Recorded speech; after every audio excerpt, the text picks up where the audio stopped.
Imagine stepping into a sunlit kitchen where the aroma of fresh baked bread lingers in the air, and your eyes are immediately drawn to a grand wooden table that looks as though it's been part of the family for generations. That is the unmistakable presence of a rustic farmhouse dining table.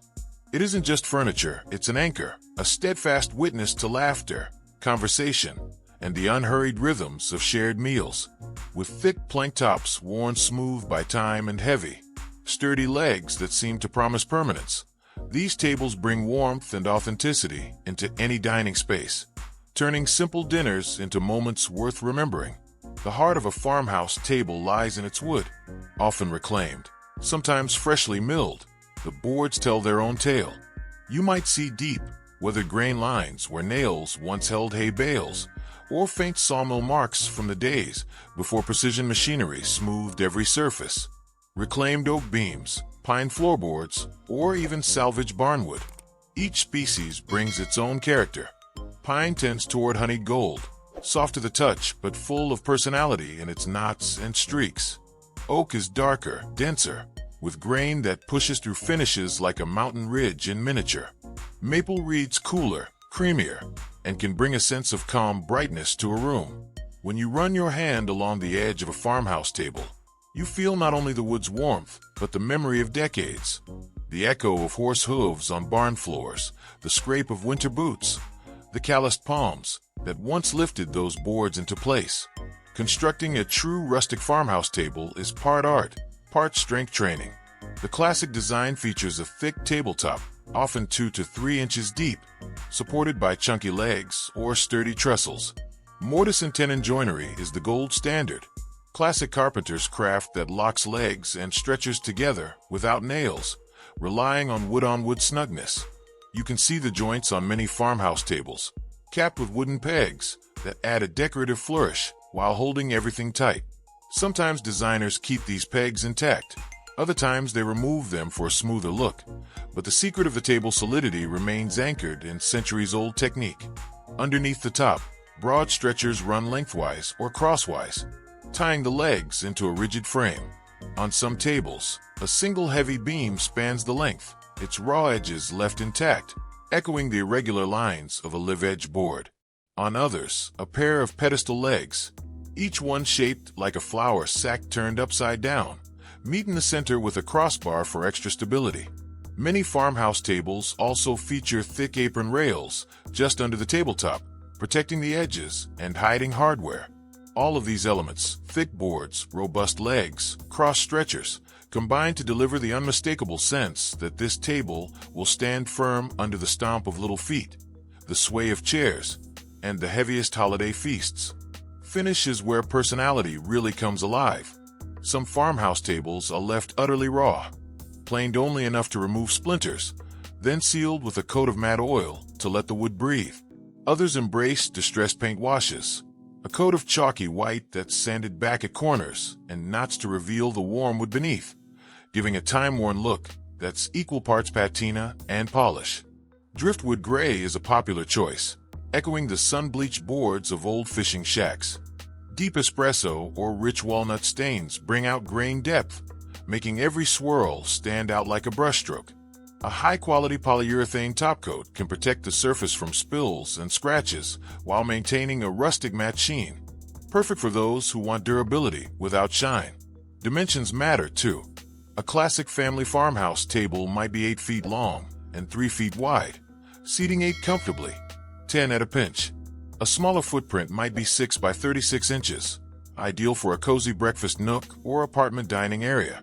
For truly grand rooms, custom tables stretch 12 or 14 feet, formed from joined planks that look like they came straight from a 100-year-old barn door. Extending ends or removable leaves can add flexibility. Dinners for 2 by default, but large enough for 12 at holiday dinners. Even butcher block tops, thick slabs originally intended for kitchen prep, find new life as farmhouse tables, their butcher-worn surfaces revealing knife marks repurposed as part of the aesthetic. Styling these tables is part of the fun. A simple iron chandelier overhead sets off the wood's earthy warmth. A runner of linen, stained and washed for softness, lays a neutral foundation.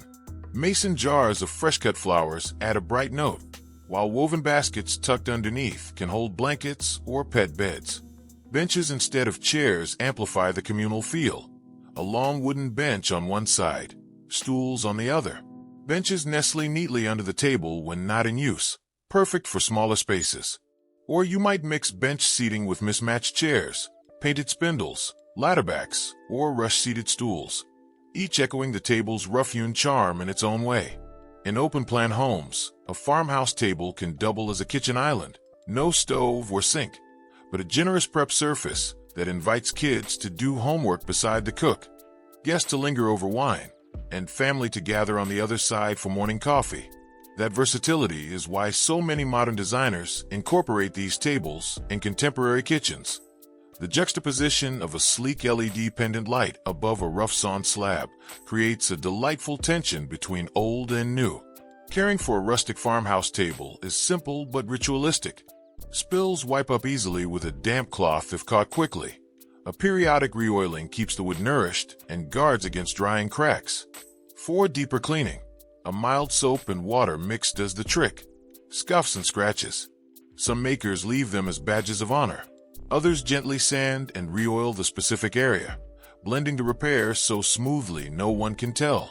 In the event of more serious dings, a dropped pot, a seeping wine stain, a thicker sanding and resealing can restore the surface to near-new warmth, letting the farmhouse table age gracefully a second time. For those who dream of building their own, small-scale DIY farmhouse tables provide a satisfying weekend project. Beginner-friendly plans use pocket-hole joinery instead of mortise and tenon, revealing visible pocket screws countersunk and plugged with wood buttons or covered with wax sticks. Pine 2x10s from the home center become a thick tabletop, 4x4 posts become stout legs. A simple ladder stretcher design holds it all together. Sanding, staining, and finishing turn humble pine into a table that looks far more expensive than its parts. Better yet, adding reclaimed pallet wood accents to the apron or tabletop edges ties it back into that authentic farmhouse lineage. Commercially, reclaimed barnwood tables remain popular at restaurants, breweries, and boutique lodges. They stand up to heavy use, hide scratches within their already worn surfaces, and lend each venue a unique fingerprint. No two tables ever look the same. Travelers often post photos online, inspiring others to seek out the perfect American-made barn wood that carries the stories of sheep grazing and summer storms endured. For centuries, family meals took place around such tables, meal trays laid out on rough planks after long days in fields or workshops. Today, families gather over smartphones and remote work, yet the impulse to sit together at a solid wooden table remains unchanged. A rustic farmhouse dining table isn't just a place to drop a plate. It's a stage for everything real. Birthday cakes with too many candles, mugs set down hard, arguments over morning coffee, homework spread across its scars, and dinners that stretch into midnight laughter. It's a witness to daily life, built so sturdy that someday someone will fight to keep it in the family, just because it held so many memories in its grain. You can spot one of these tables a mile away. No fancy inlays or lacquer so shiny you're afraid to touch it. Instead, you get wide planks, often reclaimed from barns, old floors, or old beams, plain just enough to be flat, but left rough enough to show every knot and nail scar. Each mark is proof it survived more than a few storms. The legs mean business. Sometimes they're turned and chunky. Sometimes they're simple square posts. Sometimes a trestle beam runs under the tabletop for extra support. There's no dainty elegance here. The whole thing says, go ahead, put your feet up if you want. I won't complain. Finishes vary depending on whether you want more rustic or more refined. Some folks leave the wood raw, maybe a little oil to deepen the grain. Others stain it darker, rubbing the pigment deep into the pores, so the grain pops like a river map. A few brave souls paint the base white or sage green for that classic farmhouse look, but most purists stick to showing off the timber's true face. What really makes a rustic farmhouse table special is how forgiving it is. Spill red wine. It stains a little, so what? That spot will fade into the wood story. Scratch it with a fork? Now it has a new scar to remember. The more you live on it, the more character it collects. Unlike glossy modern tables that show every fingerprint, Farmhouse tables hide sins in plain sight. Building one takes muscle and patience, but no fancy joinery degrees. It starts with picking the right wood. Pine for softness and cheaper cost. Oak or maple for strength. Reclaimed barn boards if you want real history in every plank. Boards get squared up and fitted edge to edge. Some builders leave small gaps between planks to let the wood expand and shrink naturally. Others glue and clamp them tight, sanding just enough to keep plates from wobbling. Underneath, thick legs or a trestle base handle the weight. Nobody wants a wobbly farmhouse table. People lean, sit on the edge, drop bags and groceries, and sometimes crawl under it to hide from chores. A proper base holds steady through all that. Once assembled, it gets a good sanding. Not too smooth, just enough to keep splinters at bay. Then comes the finish, oil, wax, or a tough clear coat. Oil brings warmth and keeps the grain open. Wax adds a gentle sheen. Polysealer fends off spills for busy families who don't want to baby the wood. Some folks go all in with milk paint accents for an old-time charm. You see these tables in big open kitchens, country cottages, suburban dining rooms, trying to feel more connected to the land. Even modern apartments love them, because that rough, honest wood breaks up the cold straight lines of concrete, steel, and white walls. You can seat 6 comfortably, 8 in a squeeze, 10 if you don't mind elbows. And when the meal's done, the scratches stay behind, telling everyone that this table earned its place. More than a trend, a rustic farmhouse dining table is a quiet rebellion. It says you don't need matching chairs, delicate linens, or dainty manners. It says dinner is best when served family style, straight out of a cast iron skillet, and that laughter and storytelling leave marks worth keeping. It says life is messy, and this table can handle it. Some families pass these tables down like heirlooms.